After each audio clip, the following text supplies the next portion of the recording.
Hi అండి, welcome back to our channel. ఈరోజు జరగబోయే సీరియల్లో కార్తిక్ అసలు శ్రీధర్ మీద ఎందుకు కోప్పడతాడో, అలానే కాంచనని అసలు ఏమని అడుగుతాడో తెలుసుకోబోతున్నాం. సో ఎలాంటి లేట్ లేకుండా సీరియల్కి వెళ్ళిపోతాం. సీరియల్కి వెళ్ళే ముందు చిన్న రిక్వెస్ట్ అండి, మీరు కనుక మన ఛానల్ని ఫస్ట్ టైం చూస్తున్నట్టయితే తప్పకుండా సబ్స్క్రైబ్ చేసుకోండి, ఎందుకంటే డైలీ కంటెంట్ వస్తూనే ఉంటాయి.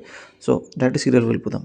కార్తిక్ అయితే శ్రీధర్ని ఇలా అంటూ ఉంటాడు, తప్పు చేయడమే తప్పు కాదు మాస్టారు, తప్పుని ఒప్పుకోవడం కూడా తప్పే మాస్టారు, నువ్వు అలాంటి తప్పే నువ్వు చేయమంటారు మాస్టారు, ఏం చేయాలి నువ్వే చెప్పు అని అంటూ ఉంటే శ్రీధర్ అయితే దీప నిజం ఒప్పుకున్నంత మాత్రాన నువ్వు అనుకున్నది ఏం జరగదురా అని అంటూ ఉంటాడు శ్రీధర్. ఈ మాటలు విన్న కార్తిక్ అయితే ఇలా అంటూ ఉంటాడు శ్రీధర్ తోటి, ఇప్పుడు నువ్వు పారుని మార్చగలవా, జ్యోత్స్నతో మాట్లాడగలవా? వాళ్ళు తప్పు చేశారు కాబట్టి వాళ్ళు ఎన్ని మాటలు అంటారు, ఎన్నైనా చేస్తారు.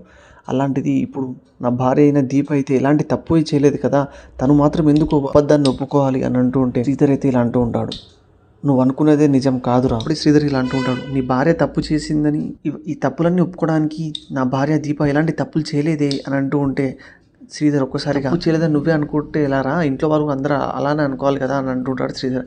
అప్పుడే కార్తిక్ అయితే ఒక్కసారిగా కోపం వచ్చి, అవునా అంటే ఇంట్లో వాళ్ళందరూ ఒక్కొక్క రకంగా అనుకుంటున్నారా, ఆగు నేను అమ్మని అడుగుతా, అమ్మ నువ్వు దీప మామయ్య షూట్ చేసిందని అనుకుంటున్నావా అంటూ ఉంటే కాంచన అయితే ఒక్కసారిగా లేదురా అని అంటూ ఉంటే, నువ్వు మాత్రం ఎందుకమ్మా సైలెంట్గా ఉన్నావు అక్కడ అంటూ ఉంటే, ఏం చెప్పాలరా చెప్పు, మా వదిన అలా చేసింది, నిన్ను ఎవరైనా ఇంటికి పిలిచి ఒక్కసారి చెంప మీద లాగి ఒకటి కొడుతుంటే మనం ఏం చేయగలుగుతాం ఆ సిచ్యువేషన్లో, అలాంటి పనే చేసింది మా వదిన.